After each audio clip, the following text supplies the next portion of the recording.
accidents in the workplace? How does it happen and how to avoid those? Accidents can happen anywhere, even in the workplace. Understanding the types of accidents that can occur is crucial for promoting a safe and secure work environment. Workplace safety is of utmost importance. It not only protects the well-being of employees but also contributes to productivity and overall organizational success. Now, let's explore some common types of accidents that can occur in various work environments. Slips, trips, and falls. Slip, trips, and falls are one of the most frequent workplace accidents.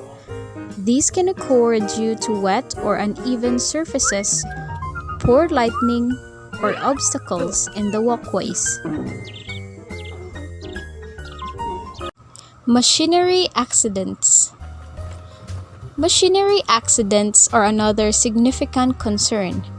These accidents can result from improper use, lack of training, or equipment malfunction.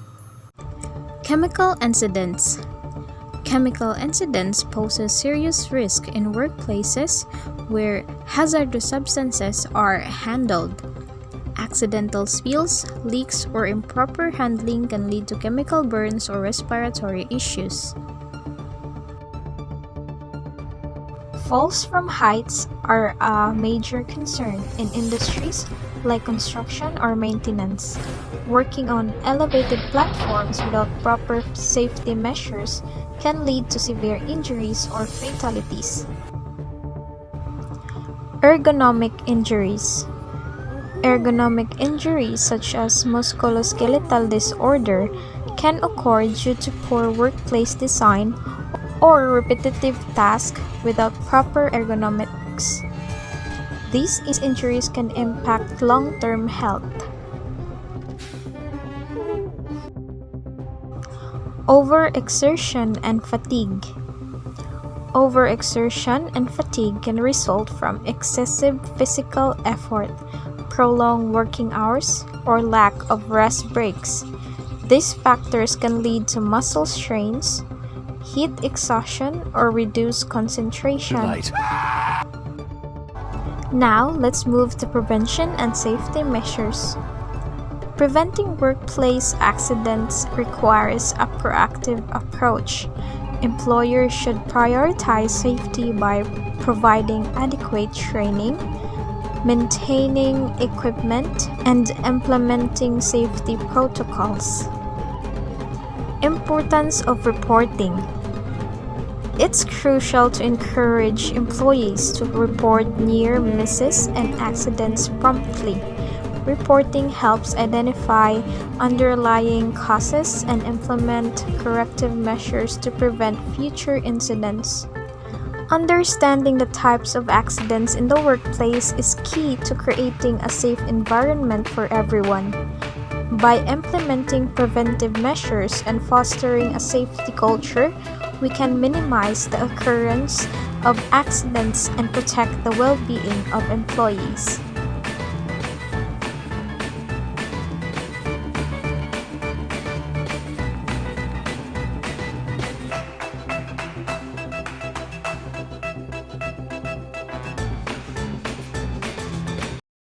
Keys to prevent injury.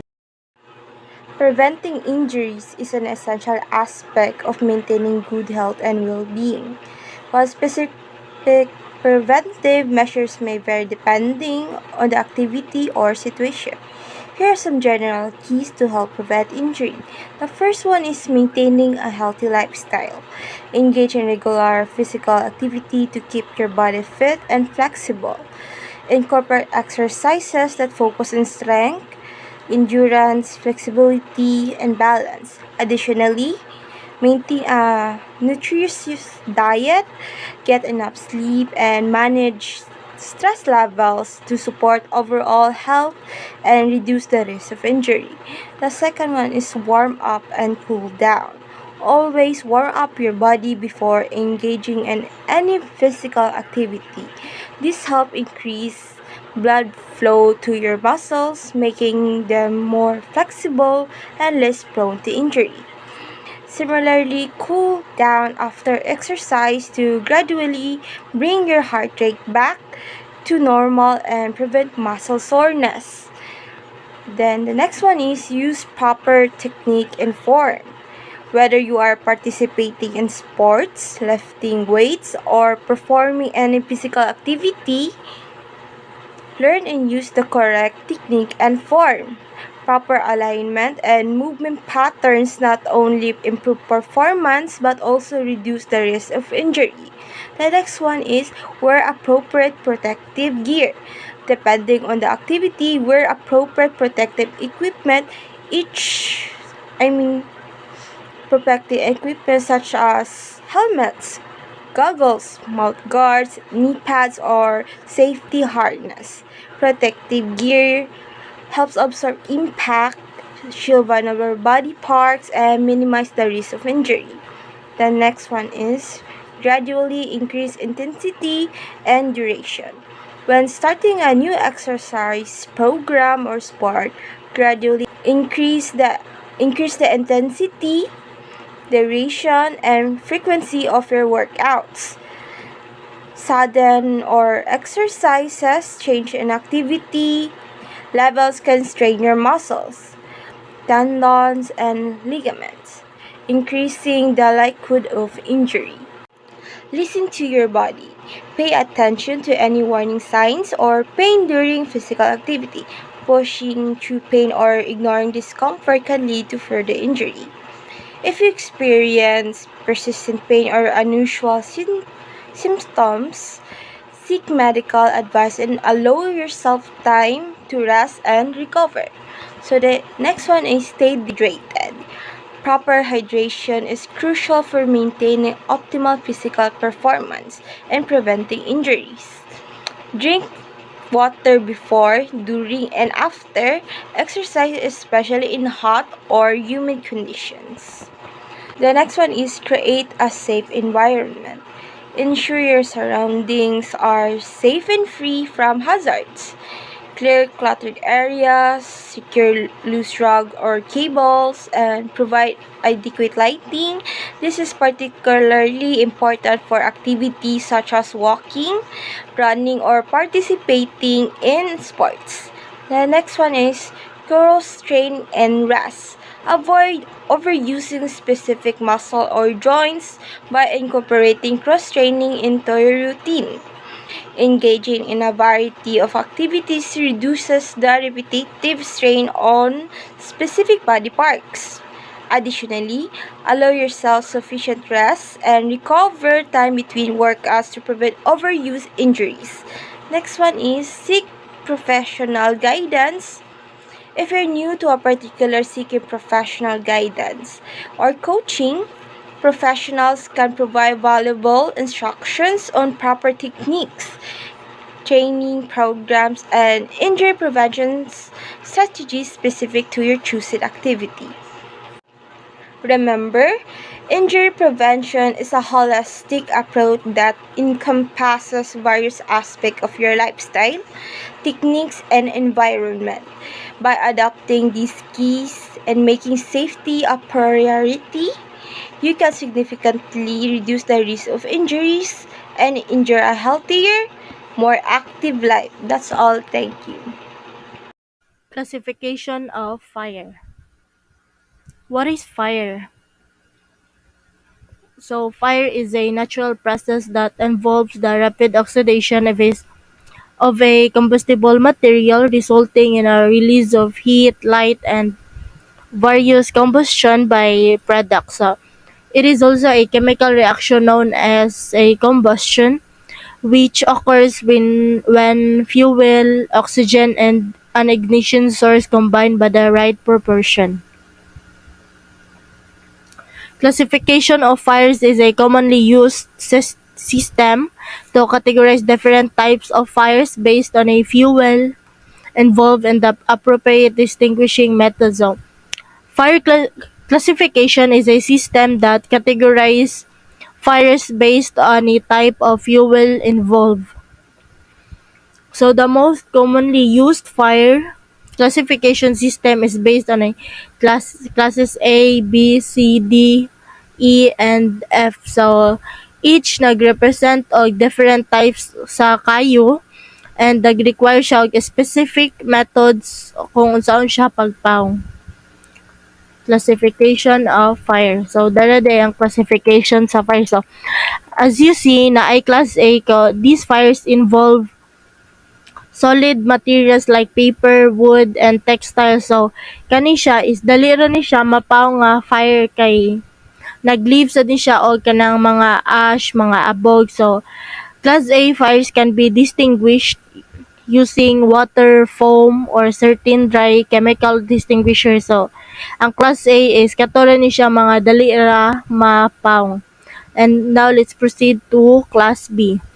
These are the fires that involve liquids like oils, petrol, or diesel. So, nag-involve ni siya og mga flammable liquids and gases including katong sa kuan lagi sa gas, oil, and solvents and natural gas. So, these fires can spread rapidly and produce the intense heat and flames. So, distinguishing agents commonly used for Class B kay kato ng mga CO2, dry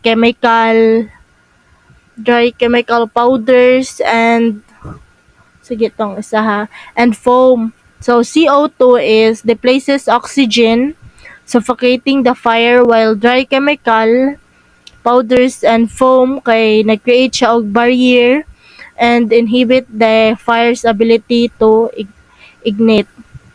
So, Class C.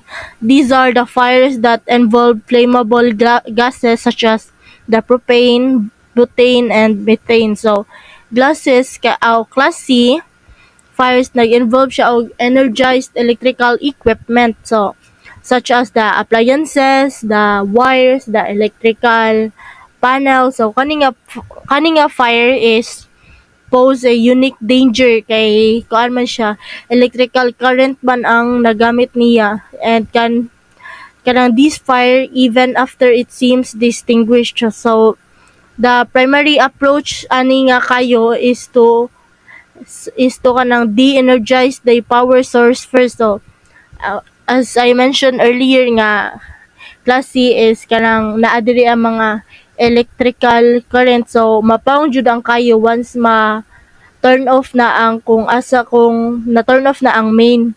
So once de-energized, inappropriate distinguishing agents such as CO2 or the chemical can be used to put the out of the fire. So mapaong na siya. Although kung mapaw ni mo ang main, dili gid mapaw ang kayo, pero at least dili na siya mukatag kay kuan naman napaw naman nimo. So and now proceed to Class D. So these fires can involve the metals like aluminum, magnesium, titanium, or swarf. So nag-involve ni siya sa mga combustible metals like kani sa magnesium, and these metals burn at high temperatures and release flammable gases, specialized by dry powder distinguishing agents are used to smother and cool down the Class D fire. So, ang dry powder forms kay a crust that isolates the burning metal from oxygen and preventing the fire from spreading. So, Class E.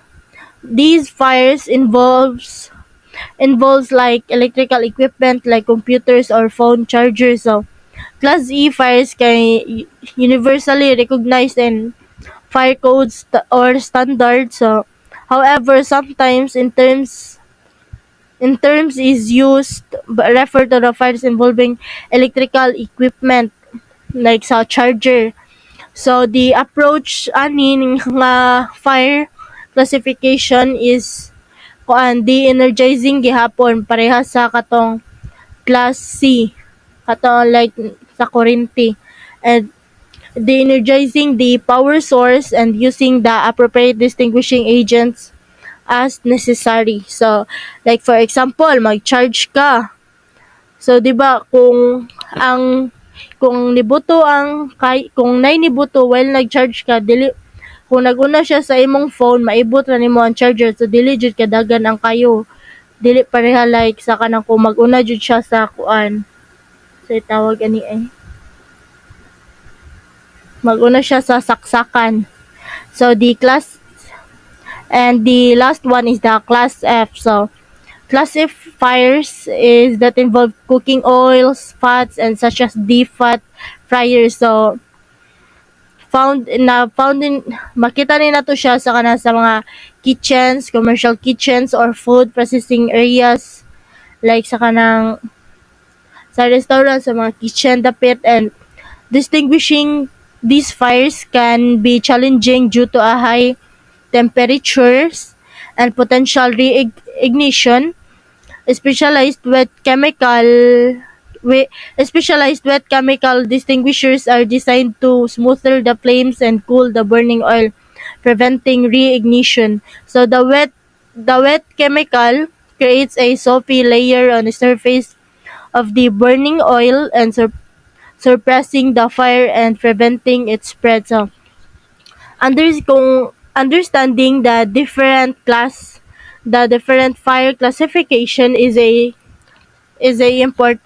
crucial for selecting the appropriate distinguishing methods and agents. So dili jud ato siya kanang moingon nga ay kayo pareha ra gisugdan, like kayo ra na kay dili kay lahi-lahi ba gigikanan ang kayo. So it is very important to know kung unsa siya nga classification para may bawa nimo kung unsaon nimo siya unsaon nimo siya pag-distinguish. So, in conclusion, it is important to note that each class of fires requires a specific firefighting techniques and distinguishing agents. So, as I said earlier, so important jud nga makaibaw ka kung unsa siya nga classification sa fire, like, and proper training and understanding of these classifications are essential for effective fire response and safety. Additionally, it's crucial always prioritize personal safety. Evacuate the area if the fire becomes unmanageable or instructed to do so by authorities. Fire prevention and preparedness measures include the regular inspections of fire equipment and can help reduce the risk of fires and their potential consequences. Fire safety starts with you, and be the sparks that prevent disaster. Thank you. Hi, my fellow classmates. I'm here to talk all about fire prevention. So, fire prevention inspections.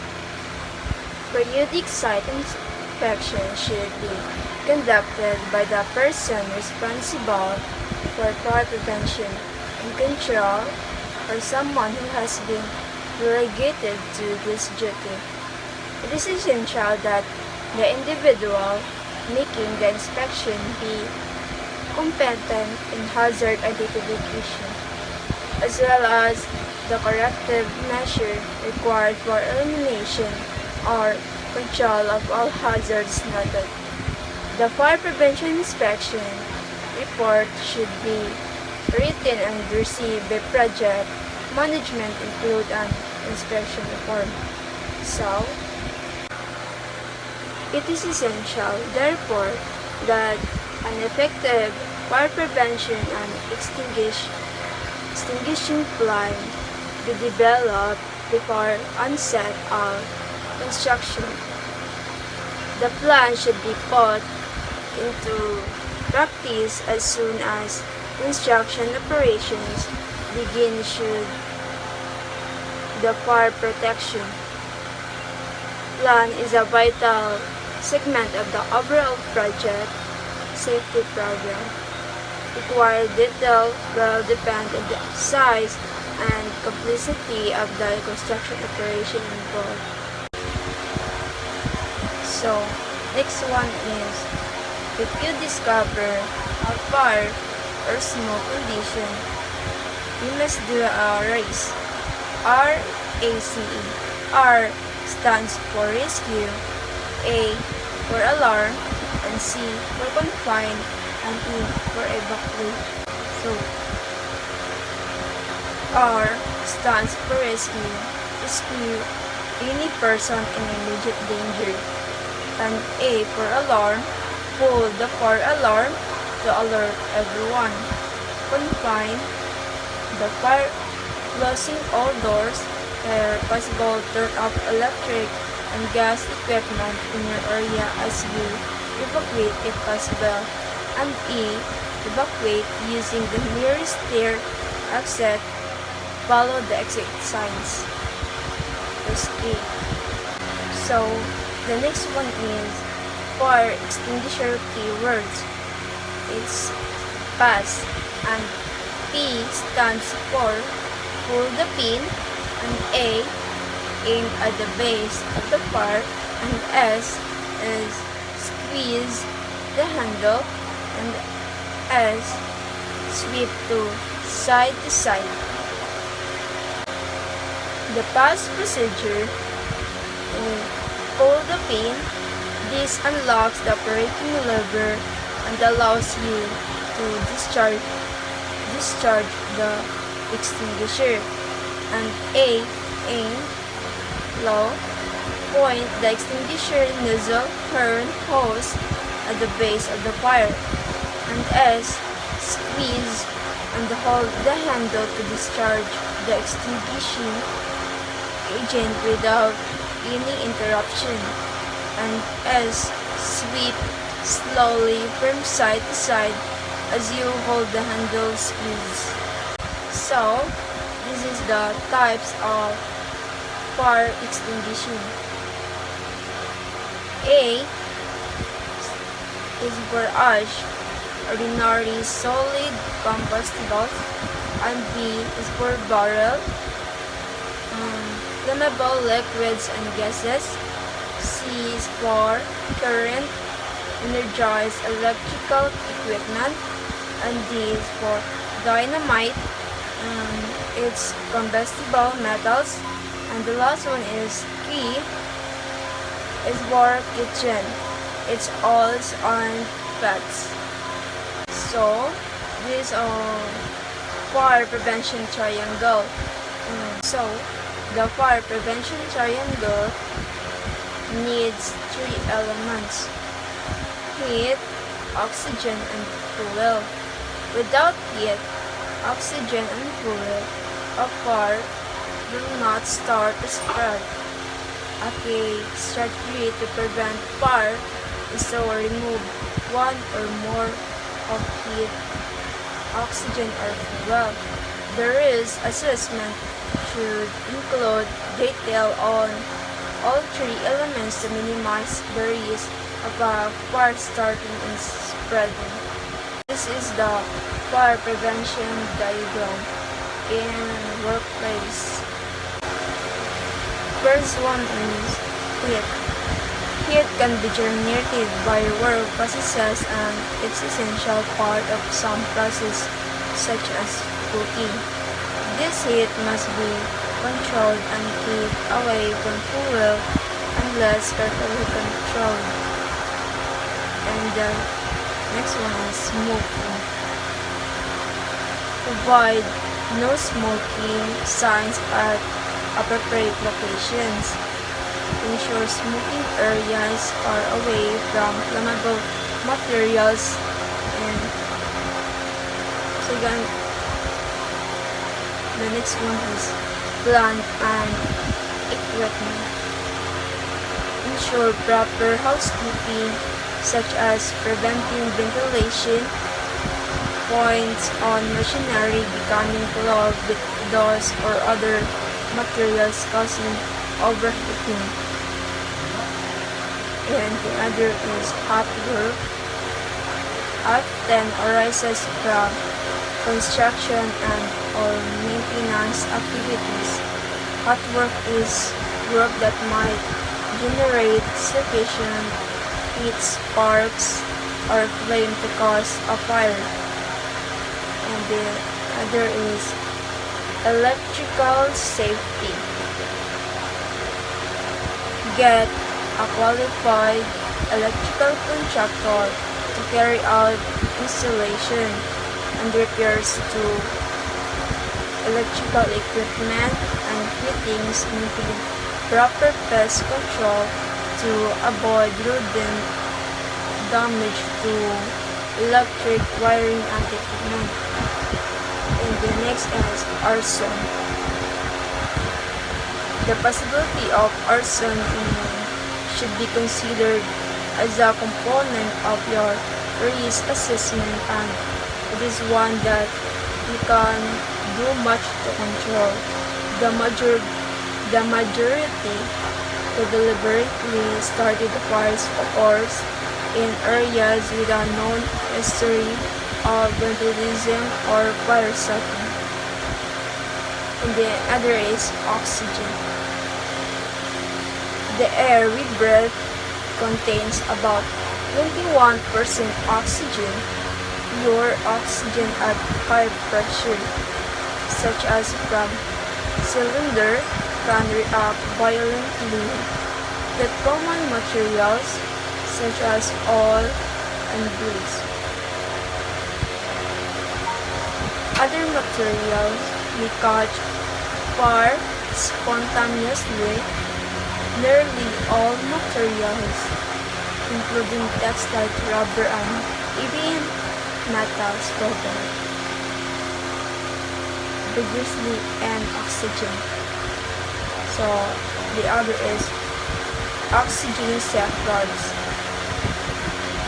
Make sure the insured employees are aware of their responsibility to report dangers. And then this one is fuel.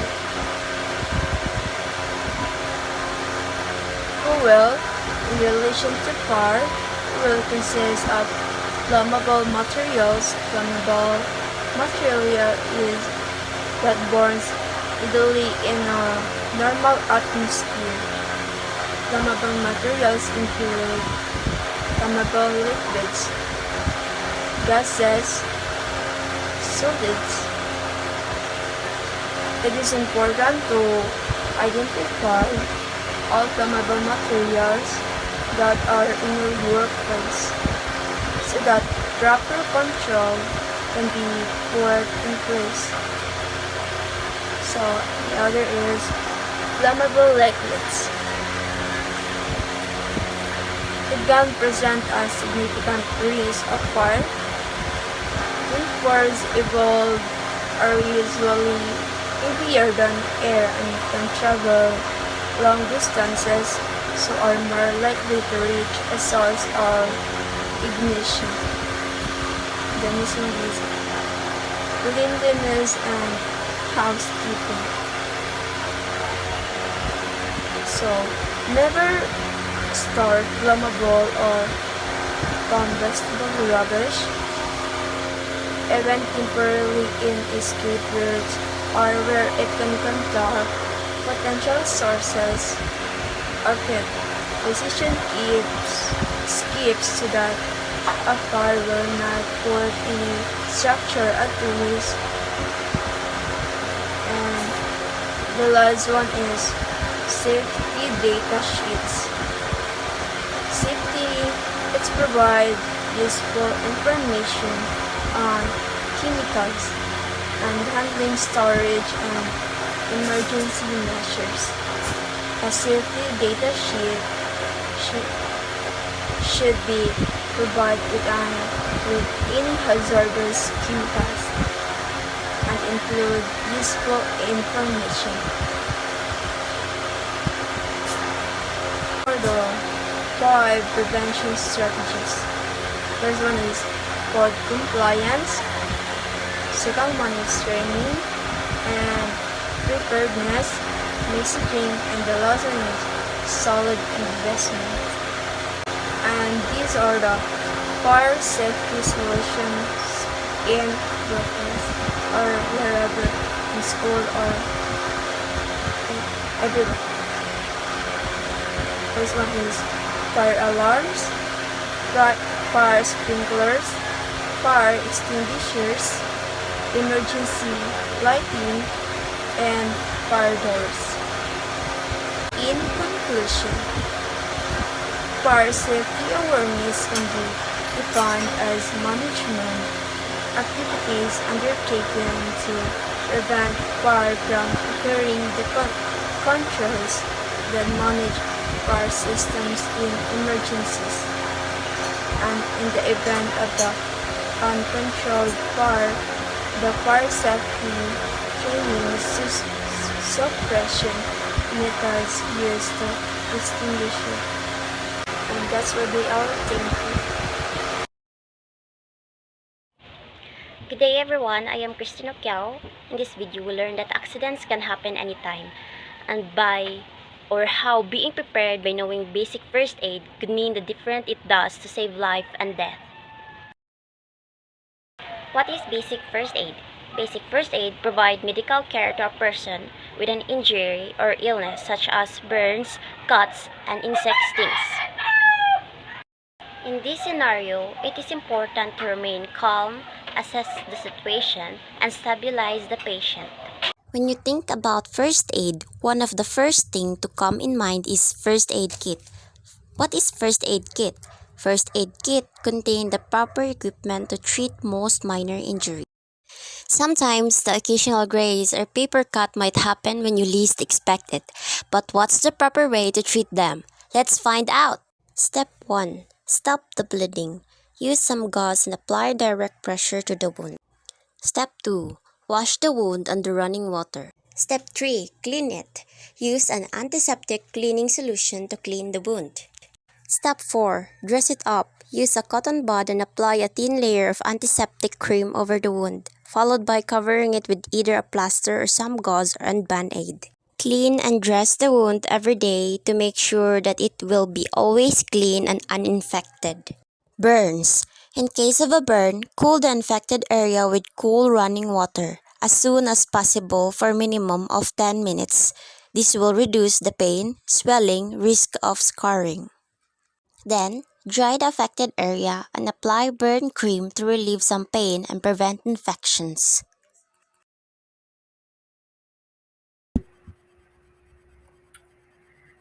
Assessment and the ABCs of CPR. CPR or cardiopulmonary resuscitation is an emergency procedure performed to provide artificial circulation and oxygenation to a person whose heart has stopped or is in a life-threatening condition. The assessment and the ABCs of CPR refers to the initial steps taken to evaluate the situations and prioritize the necessary intervention. So here is the breakdown of the assessment and the ABCs of CPR.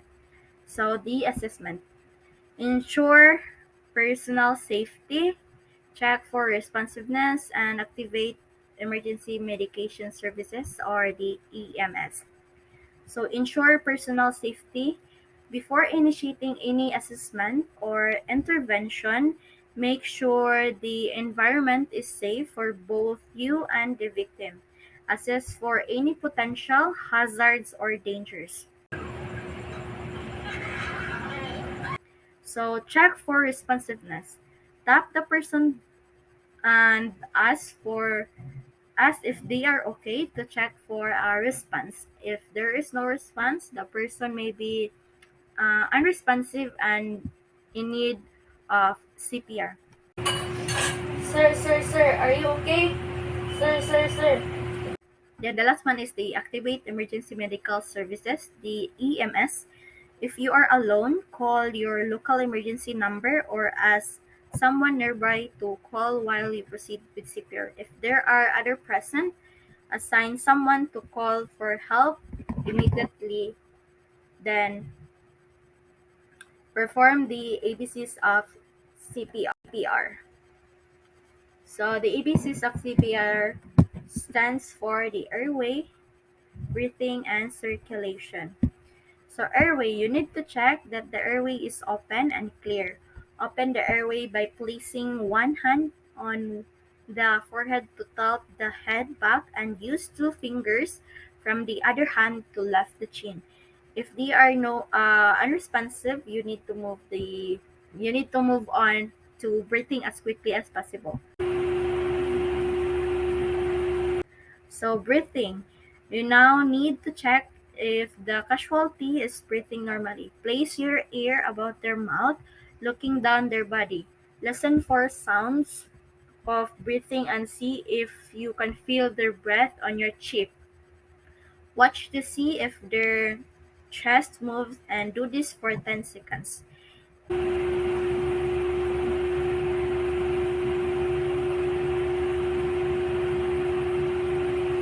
Uh, if they are unresponsive and not breathing, you need to call 911 for emergency help and start CPR straight away. Then, if they are responsive and breathing, move on circulation. So, check for pulse and initiate chest compression if necessary. Locate the carotid pulse. Use your two fingers. Use your fingertips to find the pulse on the side of the person checked.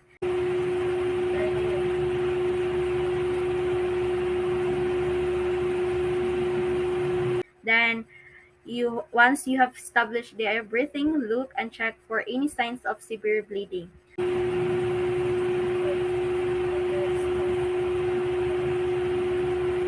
But if there is no pulse or you are unsure, begin chest compression immediately. So, in CPR, perform chest compression. Place the heel of your hand on the center of victim's chest between the nipples and interlace your fingers. Position yourself with your shoulders between or directly above your hands. Push hard and fast, aiming for a rate of about 100 to 120 compressions per minute. Allow the chest to fully recoil between compression.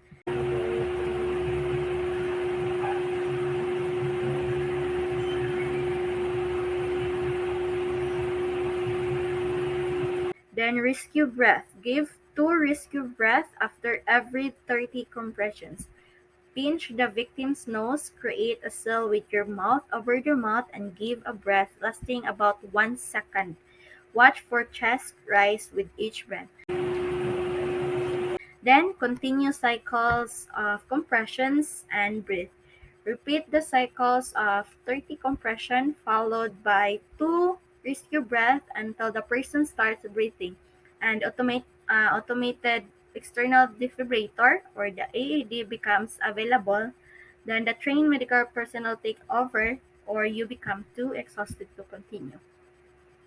Remember, the ABCs of CPR have been updated in recent guidelines, and the emphasis is now on the immediate initiation of chest compression for unresponsive individuals who are not breathing normally. Hands-only CPR, the compression without rescue breath, is recommended for most bystanders to prioritize early and uninterrupted compressions. However, healthcare professionals may still perform rescue breaths along with chest compression as appropriate. It's important to note that CPR is life-saving technique, but it should be performed by individuals who are trained in CPR and first aid. If you are not trained, activate emergency medical services and provide assistance to the best of your ability while waiting for professional help to arrive. And that's all for the assessment and the ABCs of CPR. Thank you. Hi everyone, I am Sheila Mae Bascon and I'm going to tackle about rescue and transport of casualty. Every year, disaster and accidents continue to occur, despite our attempts to control them, causing unnecessary deaths, tremendous human suffering, and loss. A basic principle of first aid is to treat the casualty before moving him. However, adverse situations or conditions may jeopardize the lives of both the rescuer and the and the casualty if this is done. It may be necessary first to rescue the casualty before first aid can be effectively safely given. The life and or the well-being of the casualty will depend as much upon the manner in which he is rescued and transported as it will upon the treatment he receives. Rescue actions must be done quickly and safely. Careless or rough handling of the casualty during rescue operations can aggravate his injuries and possibly cause death. So I'm going to show you a video of 8 emergency carry techniques. 8 emergency carry techniques. The cradle. The cradle carry is used when a victim has little or no arm strength. It's performed by placing one arm under the victim's legs and the other around their back. Piggyback. The piggyback carry is used when a victim is responsive and not expected to lose consciousness. Piggyback carry by having the victim hold around your shoulders while you support their weight with your arms placed under their thighs.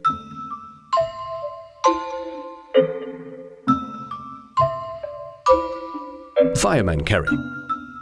To fireman carry, lift the victim so that their torso is supported by your shoulders. Hold the victim by grabbing onto their thigh with one hand and their arm with the other. Pack strap carry. The pack strap carry is used when the victim is unconscious and cannot be safely dragged. Balance the weight of the victim on your hips and support them with your legs. Human crutch. Use the human crutch when the victim can walk with assistance. Help the victim stay balanced. Try to minimize the amount of weight that must go on an injured leg. Double human crutch. Use the double human crutch when you have a helper and the victim can walk with assistance. Help the victim stay balanced. Try to minimize the amount of weight that must go on an injured leg. Two-handed seat. Use the two-handed seat when you have a helper and the victim is conscious and can cooperate. While facing each other, you and your helper should grasp one another's wrists with the hands that will be in front. Your other arm should grasp your helper's shoulders and their arm should grasp yours, forming a hammock-like seat for the injured person. Two-person front back. Use the two-person front back carry when space does not permit the two-handed seat or the victim must be carried downstairs.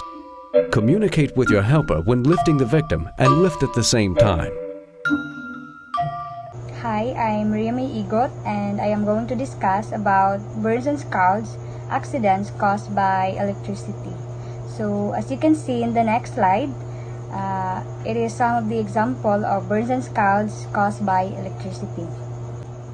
Burns and scalds accidents caused by electricity refer to injuries that occur when a person comes into contact with an electrical current and sustains burns or scalds as a result.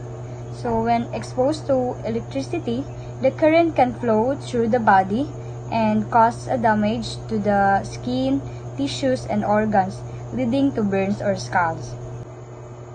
Let us talk about the burns caused by electricity first. So, electricity can cause different types of burns, including thermal burns, electrical burns, and arc burns.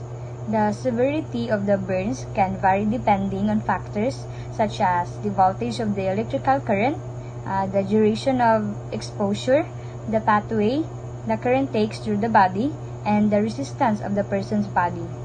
The burns may range from minor to severe, affecting the skin, underlying tissues, and potentially causing damage to internal organs. While scalds are typically associated with burns caused by hot liquids or steam, in some cases, electrical accidents can indirectly lead to scalds. For example, if an electrical fault occurs in a device or appliance that uses water, it can cause the water to become extremely hot, resulting in scalding when it comes into contact with the skin. So this can happen, for instance, in malfunctioning electric kettles, water heaters or immersion heaters. In the next slide, these are the three categories of burns. First is low voltage burns, the second one is high voltage burns, and the last one is arc burns. What is low voltage burns? These burns typically result from household, electrical outlet, or appliances. They may cause superficial burns on the skin, but internal damage can still occur. What about high voltage burns? High voltage burns are more severe and often occur in industrial settings or due to contact with power lines. They can result in deep tissue damage and have the potential for internal injuries, including damage to organs and bones. Next is arc burns. So arc burns, from the word arc, it occurs when an electric arc is formed, generating intense heat and light. They can cause severe burns and are commonly seen in situations where there are electrical faults or equipment malfunctions. In the next slide, we will be talking about safety measures to prevent burns and scald accidents caused by electricity. First is electrical safety awareness. You educate yourself and others about electrical safety hazards and precautions. Understand the basics of electrical circuits, wiring, and potential risk associated with electricity. Next is proper handling of electrical appliances and equipment. You have to ensure that electrical appliances and equipment are used and handled properly. You have to read and follow the manufacturer's instructions and safety guidelines. Next is you should never touch electrical appliances or switches with wet hands. And lastly, you have to unplug appliances when not in use or during maintenance. The third one is electrical wiring and maintenance. First, you should have a qualified electrician inspect and maintain your electrical wiring periodically. Do not overload electrical circuits or use incorrect wattage bulbs.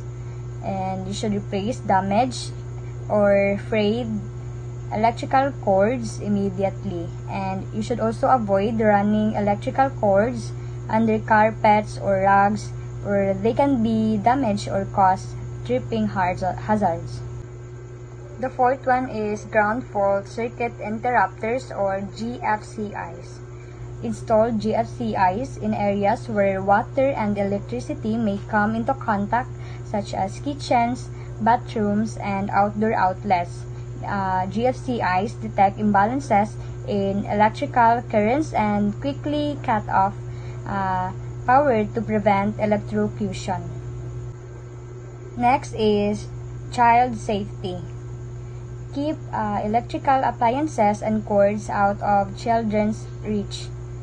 Use outlet covers or tamper-resistant receptacles to prevent children from inserting objects into electrical outlets.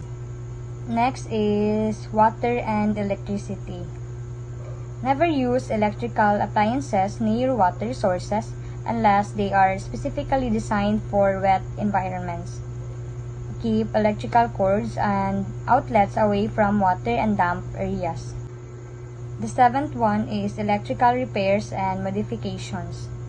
Leave electrical repairs and modifications to qualified electricians. Do not attempt to fix or modify electrical systems if you are not trained to do so. The next one is fire safety. You should install smoke detectors and fire extinguishers in your home. In the event of an electrical fire, do not use water to extinguish it. Use a fire extinguisher specifically designed for electrical fires or call emergency services. The last one is outdoor safety. You should stay away from downed power lines and report them immediately to the authorities. You should also avoid using electrical appliances or power tools outdoors in wet or rainy conditions. Next is the steps to take while waiting for medical help. First is ensure safety.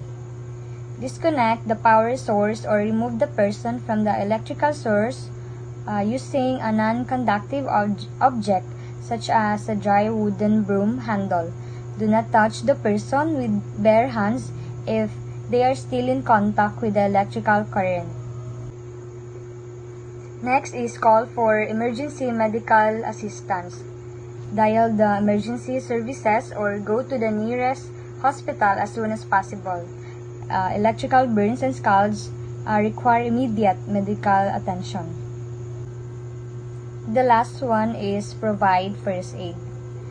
If it's safe to do so, you can perform basic first aid while waiting for medical professionals. Just always remember to prioritize your safety and the safety of others. First, do not apply ice or cold water directly to the burn as it may further damage the tissues. Second is cover the burn loosely with a sterile non-stick dressing or a clean cloth to protect it from infection.